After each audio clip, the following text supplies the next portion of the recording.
오늘은 예수님께서 이 땅에 오신 성탄을 준비하는 대림절 네 번째 주일입니다. 이틀 후면 이제 성탄절이 됩니다. 예수님께서 이 땅에 오시는 이유는 이 땅을 하나님으로 충만하게 하기 위해서입니다. 원래 이 세상은 하나님으로 충만했었습니다. 하나님이 세상을 창조하신 후에 이 창조된 세상이 땅이 혼돈하고 공허하다고 했습니다. empty의 상태였습니다. 비어있는 상태에 하나님께서 산과 들과 나무와 바다와 새와 짐승과 인간들을 집어넣으셨습니다. 마치 이사가서 텅 빈 공간에 필요한 물품들을 하나씩 집어넣는 것처럼 하나님은 이 우주의 텅 빈 공간에 필요한 것들을 다 집어넣으셨습니다. 그렇게 하신 것은 하나님이 만드신 그 모든 창조물들이 바로 하나님을 보여주는 상징들이었기 때문입니다. 하나님은 채우는 것을 좋아하십니다. 하나님께서 세상을 만드셨다. 이 물건들이, 이런 자연 만물들이 어디로부터 왔느냐? 그것들을 알게 하기 위해서 하나님은 세상 안의 모든 것들을 창조하셨습니다. 그래서 오늘 있는 저도 여러분도 이 나무와 들과 산과 강이 모두 하나님의 존재를 드러내는 것입니다. 그래서 히브리서 기자는 말하죠. 보이는 것은 나타난 것으로 말미암지 않았다고 했습니다. 그 말은 지금 우리 눈에 보이고 있는 것은 보여지는 것들 때문에 보이는 것이 아니라 보여지지 않는 분에 의해서 나타나 보여지게 되었다는 뜻이죠. 우리 눈에 보이는 모든 것들이 스스로 자생하여 생긴 것이 아니라 누군가에 의해서 보여지는 사물과 만물이 되었다는 것을 증거한다는 뜻입니다. 하나님은 그래서 세상 안에 많은 것들을 채워 넣으셨습니다. 출애굽기 40장에 보시면 출애굽기의 마지막인데 하나님이 자기 백성 이스라엘에게 명령하기를 성막을 만들어라. 성막을 만들었습니다. 성막을 만든 다음에 성경을 보니까 하나님의 영광이 성막에 충만했더라. 이렇게 표현합니다. 하나님은 충만한 걸 좋아하십니다. 자신이 세상 안에 충만하기 위해서 모든 사물들을 만든 것과 마찬가지로 심지어는 우주에 수많은 별들을 빼곡하게 집어넣은 것과 마찬가지로 하나님은 성막에 임재하실 때 영광의 충만함으로 임재하셨습니다. 로마서 1장 20절이 이렇게 말하지 않습니까? 창세로부터 그의 보이지 아니하는 것들 곧 그의 영원하신 능력과 신성이 그가 만드신 만물에 분명히 보여 알려졌나니 그러므로 그들이 핑계하지 못할지니라. 예레미야 23장 24절 보면 또 이렇게 말씀하십니다. 여호와의 말씀이니라. 사람이 내게 보이지 아니하려고 누가 자신을 은밀한 곳에 숨길 수 있겠느냐. 여호와가 말하노라. 나는 천지에 충만하지 아니하냐. 하나님은 천지에 충만하신 분이셔서 나중에 나는 하나님 계신지 몰랐습니다. 눈에 보이지 않았습니다. 이런 핑계를 댈 수 없다는 뜻입니다. 보통 불교에서는 이 공사상을 얘기합니다. 비우라는 것이죠. 텅 비게 하라는 것입니다. 그래서 불교의 반야심경의 내용을 요약하면 색즉시공, 공즉시색이다. 비어있는 그것, 그리고 차 있는 그것은 똑같다. 모든 물건들은 허상이다. 그러므로 마음을 비워가고 모든 것을 비워가는 것이 도를 닦아가는 과정이다. 그렇게 해서 도를 닦는 것입니다. 자꾸 비우려고 애를 쓰는 것입니다. empty한 공간, 비어있는 공간에 하나님은 만물들을 집어넣으셔서 차게 하심으로 하나님의 존재를 드러내시려 하는데 진리가 없는 그곳에는 이미 들어가 있는 모든 것을 밖으로 내몰아서 결국은 하나님을 하나님으로 인정하지 않으려는 인간의 마음이 표현된 것입니다. 예수님께서 하루는 귀신 들린 사람을 만났습니다. 그 사람이 귀신에 너무 지배되었습니다. 인생을 그냥 일반적으로 살 수가 없는 겁니다. 귀신이 요구하는 대로만 살 수밖에 없습니다. 그래서 예수님께서 그를 불쌍히 여기시고 귀신을 내쫓아 주셨습니다. 귀신이 나갔습니다. 이제 얼마나 좋습니까? 근데 예수님께서 말씀하시기를 일주일 후에 돌아보니까 아직 그 사람 속이 비어 있어서 그 전보다 더 악한 귀신, 7배나 악한 귀신이 그 비어 있는 공간으로 들어갈 것이라고 말씀하셨습니다. 무슨 말씀입니까? 사람은 빌 수 없다는 것입니다. 하나님으로 채워지든지 하나님이 아닌 것으로 채워지든지 둘 중에 하나라는 것입니다. 오늘 우리 가운데 하나님의 은혜로 예수 그리스도로 충만한 역사가 있기를 소망합니다. 하나님의 은혜로 충만하지 않으면 충만하지 않은 그 부분에 무엇인가가 들어있게 마련이기 때문입니다. 만약에 불교식으로 하면 그 사람이 귀신이 나갔을 때 도를 터득하게 된 겁니다. 이제 모든 것을 비웠으니까. 그러나 그렇지 않습니다. 비어있는 그곳에 하나님으로 충만하게 채워가야 하는 것이죠. 천지창조 후에 이 땅에 충만했던 하나님의 충만하심이 인간의 범죄로 말미암아 깨어지기 시작했습니다. 죄가 있는 그곳에 사탄의 지배하에 있는 사람들이 생겨나면서 하나님의 충만하심에 금이 가기 시작했습니다. 그래서 하나님이 새로 시작하신 것은 자기 백성을 모으신 것입니다. 이스라엘 민족을 형성하셨고 그 민족 안에 다시 한번 하나님으로 충만한 역사를 이루기 위해서 말씀드린 대로 성막을 만드신 것입니다. 성막을 만들어서 하나님의 영광이 이스라엘 안에 충만하게 임하기를 원하셨습니다. 그런데 죄를 지은 인간의 이 범죄의 모습은 이 성막에도 영향을 줍니다. 나중에 성막의 연장선으로 이어졌던 성전을 하나님은 떠나셨습니다. 선지자를 통해서 말씀하십니다. 여호와의 영광이 성전을 떠났다고 했습니다. 그 충만했던 하나님의 충만함이 이스라엘 백성을 떠나버린 것입니다. 그러나 여기에 하나님은 포기하지 않으시고 다시 한번 최종적으로 하나님의 충만하심을 회복하기를 원하셨습니다. 그것이 바로 이 땅에 자기 아들 예수를 보내는 것이었습니다. 이 땅에 자기 아들 예수를 보내서 다시 한번 하나님의 충만하심을 회복하기를 원하셨습니다. 그래서 예수님의 이름이 임마누엘이라고 하죠. 하나님이 우리와 함께 계심이라. 함께 계신다는 것만큼 충만함을 표현하는 단어가 또 있을까요? 하나님이 우리와 함께 계심이라. 하나님이 우리 가운데 충만하게 거하고 계심이라. 그래서 예수님을 이 땅에 보내셨습니다.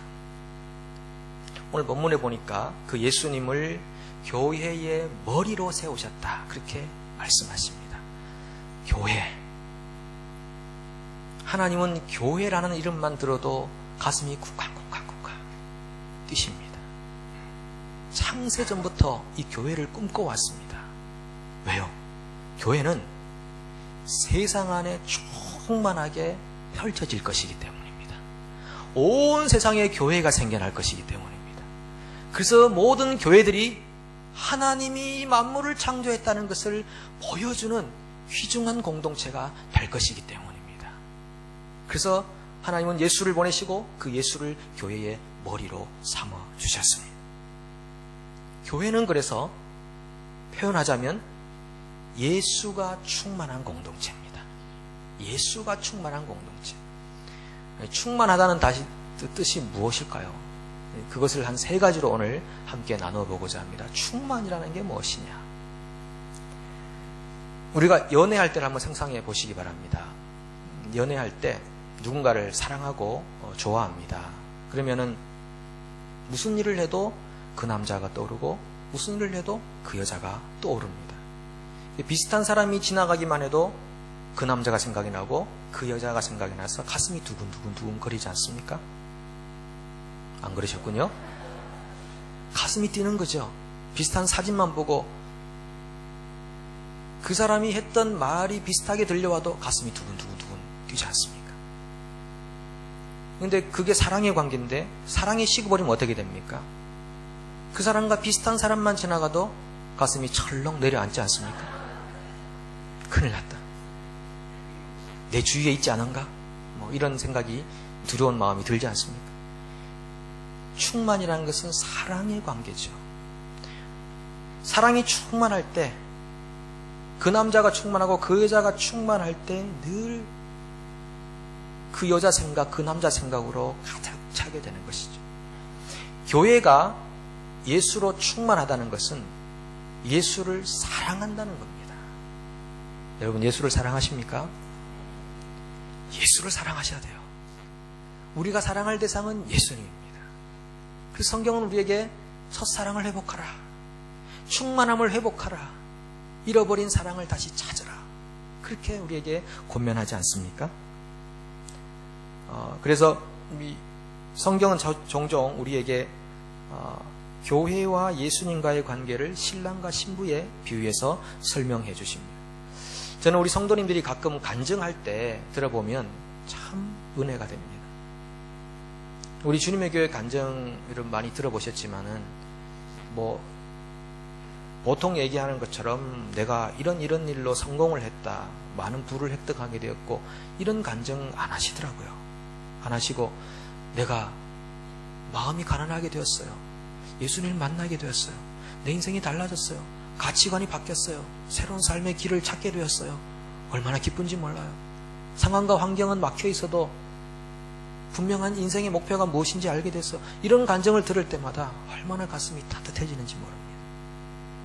그것은 주님과의 사랑을 회복했다, 주님과의 사랑의 관계를 맺게 되었다, 그런 의미가 되는 것이죠. 우리 모든 성도님이 그런 사랑의 관계가 깊어지기를 축복합니다. 참 신비한 거예요. 예수님과 우리의 관계는 참 신비한 겁니다. 머리고 몸이라고 하셨는데, 여러분, 우리 예전에 부모님들은 보통 8남매, 9남매, 10남매 이렇게 다 낳지 않으셨습니까? 저도 9남매 중에 막내로 태어났습니다.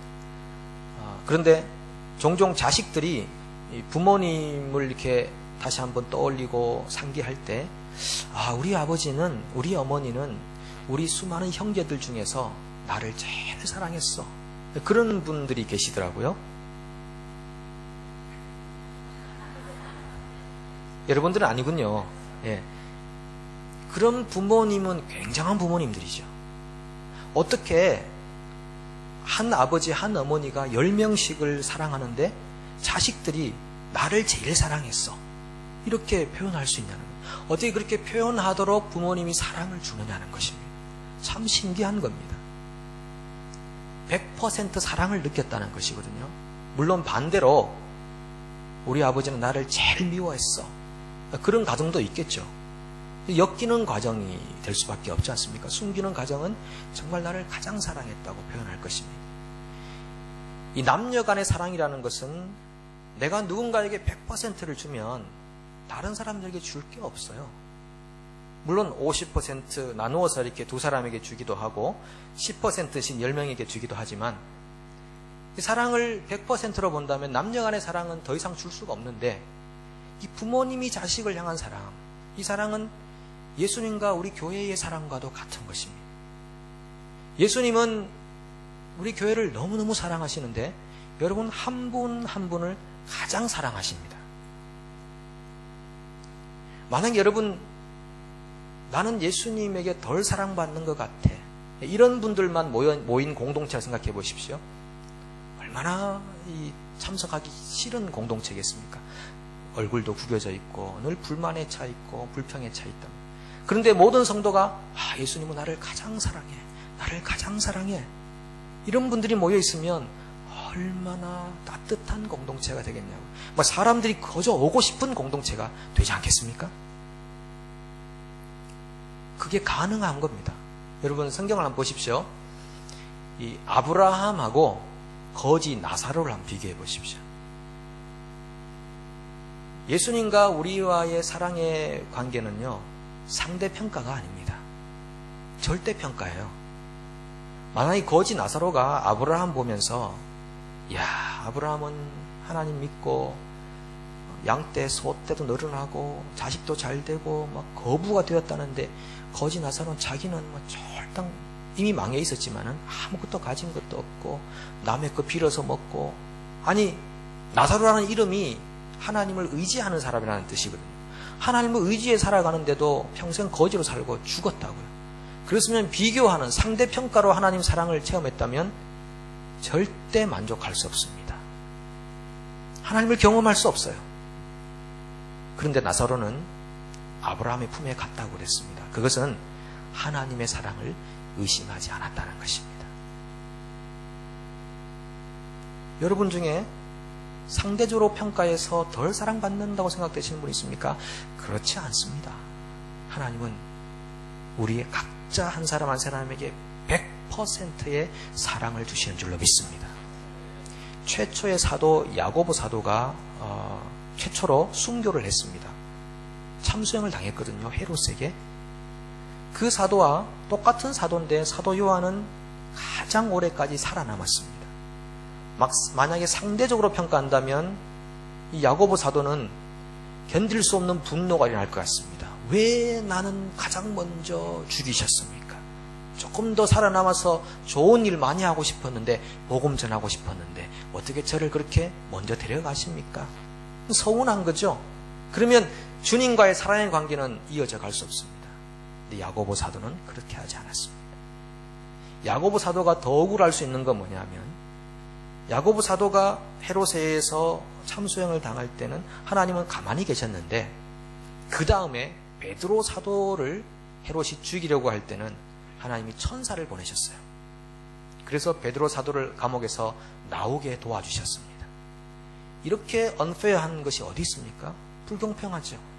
만약 상대적으로 평가한다면 야고보 사도는 잠 못 이룰 거죠. 잠 못 이루는 게 아니라 벌써 돌아가시겠지만은 하나님의 사랑을 경험할 수가 없는 거죠. 그런데 야고보 사도는 그러지 않았습니다. 예수님은 나를 가장 사랑하셔. 그렇게 야고보 사도는 고백하면서 순교의 현장으로 걸어 들어갔습니다. 예수로 충만한 교회란 뜻은 이처럼 사랑이 충만한 교회입니다. 예수님과 나와의 관계에 사랑이 무르익은 관계, 그것이 충만한 교회입니다. 이 두 번째는요, 예수로 충만한 교회라고 할 때 머리이신 예수님의 말씀에 인격적으로 순종하는 교회라는 뜻입니다. 예수님을 머리라고 하고 우리는 몸이라고 이렇게 표현하지 않습니까? 우리 육체를 생각해 볼 때 우리는 충분히 잘 이해할 수 있습니다. 머리가 지시하는 대로 손과 발이, 말이 이렇게 행동하게 되어 있습니다. 지금 제가 이렇게 손을 이렇게 펼치는 것은 머리가 펼치라고 명령을 내린 것입니다.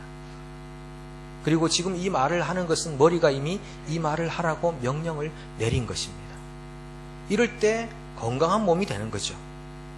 머리가 지시하는데 몸이 따르지 않는다는 것은 머리와 몸이 연결되어 있지 않든지 아니면 몸이 건강하지 않든지 둘 중에 하나일 수밖에 없습니다. 예수로 충만한 교회라는 것은 머리이신 예수님의 말씀에 모든 지체들이 일사불란하게 잘 움직여가는 것, 순종해가는 것, 그런 공동체가 예수로 충만한 공동체가 되는 것이죠. 그런데 여러분, 머리는 강제적으로 뭘 시키지는 않습니다. 여기 지금 뜨거운 물이 있는데 머리가 그 뜨거운 물에 손 넣어 이렇게 시키겠습니까? 정상적이지 않죠. 그 뜨거운 100도의 물을 마셔 따뜻하게 너를 데워줄 거야. 그리고 물을 이렇게 벌컥벌컥 마시게 하나요? 머리가 안 돼 이렇게 명령을 내리는 겁니다. 그래서 머리는 인격적으로 우리 몸을 대우하는 것입니다. 우리 몸이 상하지 않게 건강할 수 있도록 머리는 지시하는 거죠. 근데 사실 사람은 이 머리가 우리 몸에게 죄를 행하라고 하는 경우도 있습니다. 그런데 감사한 것은 우리 교회의 머리 되신 예수님께서는 완벽하신 분입니다. 죄를 지으라고 말하지 않습니다. 우리의 교회를 위험에 일부러 빠뜨려 놓지 않습니다. 날마다 거룩하고 순결하게 만들기 원하시고 가장 복되고 안전한 항구로 우리를 인도해 가시는 주님이십니다. 그 머리이신 예수님의 말씀에 순종하기만 하면 우리 안에 평안과 기쁨과 감사와 충만한 역사가 일어날 줄로 믿습니다. 그것이 머리와 몸의 관계가 되는 것이죠. 여러분, 우리 조국의 제18대 대통령 선거가 끝났습니다. 제가 볼 때 이 남한과 북한은 머리와 몸의 관계에 모두 이상이 있습니다. 북한은 머리의 이야기에 굉장히 순종하고 복종하는데 그건 강제적입니다. 그건 좋은 관계가 아닙니다. 남한은 굉장히 인격적으로 대우하는데 머리를 너무 무시합니다. 이것도 좋은 표본적인 모습은 아닙니다. 때로는 머리가 잘못되어서 잘못된 명령을 내릴 수도 있는 가능성이 있습니다. 나라는 그렇습니다. 그러나 하나님 나라의 머리이신 예수님은 결코 교회에게 잘못된 명령을 내린 적이 한 번도 없습니다. 앞으로도 없을 것입니다. 완벽하신 분입니다. 그분의 명령에 순종하기만 하면 교회는 평안하게 될 것이고 아름답고 복되게 될 것입니다. 교회가 뭡니까? 여러분들이죠. 저와 여러분 모두가 머리이신 주님 말씀에 순종하기만 하면 그런 참 희망과 은혜와 평안이 떠나지 않을 줄로 믿습니다. 이것이 신비한 관계가 되는 것이죠. 우리 교회 이름을 주님의 교회라고 부릅니다. 하나님은 사람들을 불러서 역사를 바꿀 때 새 이름을 주셨습니다.